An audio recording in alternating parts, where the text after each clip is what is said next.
Përshëndetje shenjaluanit, kjo është panorama e interpretimit javor. Java për ju nis me kartën mesazh. Kjo kartë tregon se një informacion, një lajm ose një komunikim mund të luajë rol të rëndësishëm gjatë ditëve në vijim.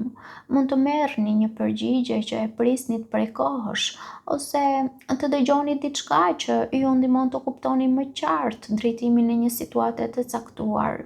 Mesazhi nuk është thjesht shkëmbim fjalësh. Mesazhi është një sinjal që vjen për të nxitur zhvillime të reja.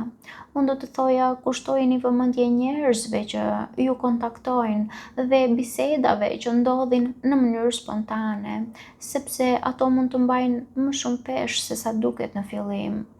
Më pas shfaqet karta punë ose profesion. Kjo kartë tregon se fokusi kryesor I javës mund të jetë tek përgjegjësitë, tek puna dhe tek ndërtimi I diçkaje konkrete.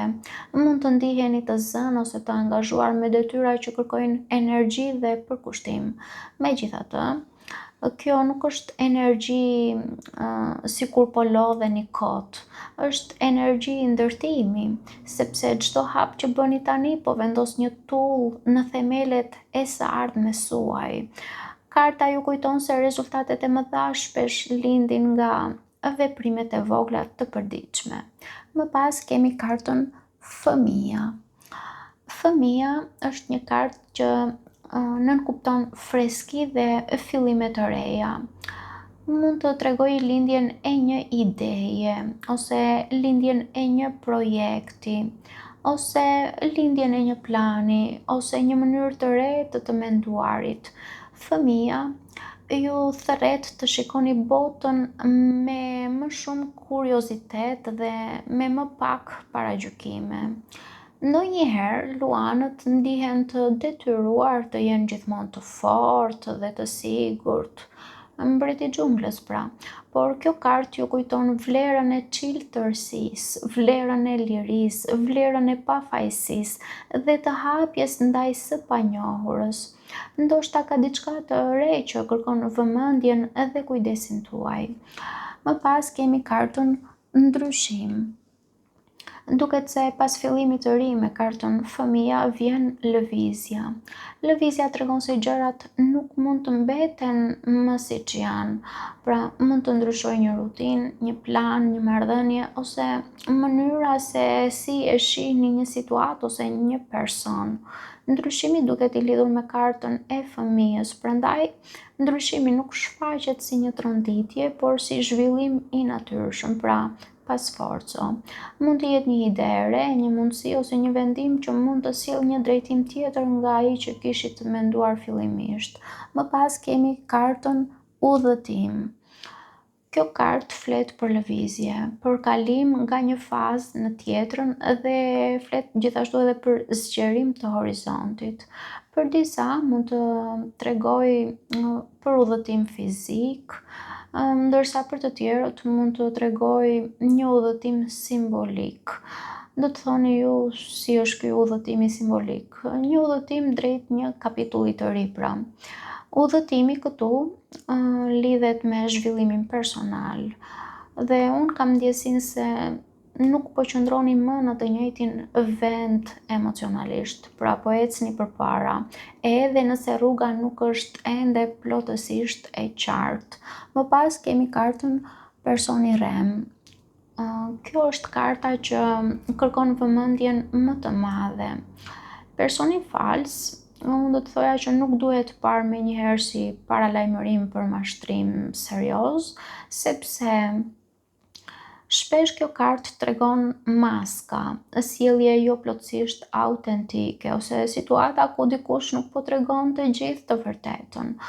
Mund të jetë një person rreth jush, por mund të jetë edhe një rol që ju vetë po luani për të kënaqur pritshmëritë e të tjerëve, ose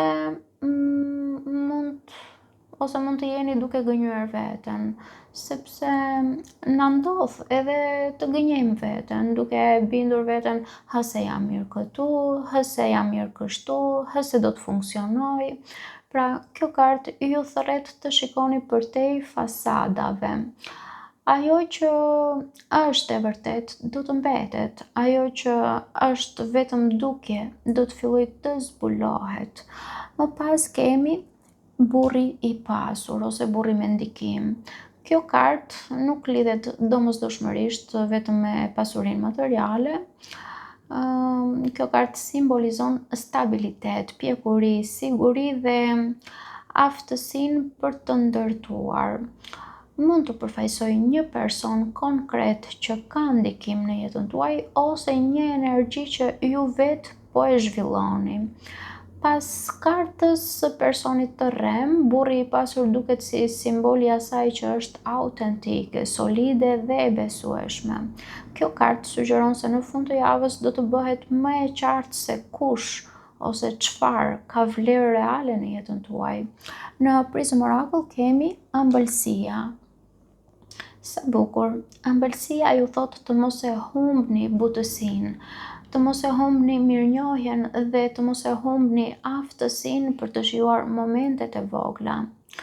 Ndonjëherë jemi aq të përqendruar tek qëllimet dhe tek ndryshimet sa harrojmë të shijojmë rrugëtimin e jetës.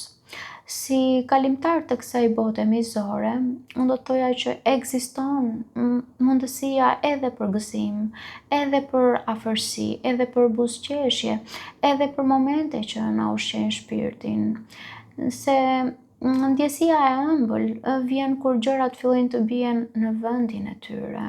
Pra duket se një rrugë e re hapet para jush, por së pari duhet të shihni qartë kush ecën me ju dhe kush po ju shoqëron vetëm në dukje ose sa për dukje.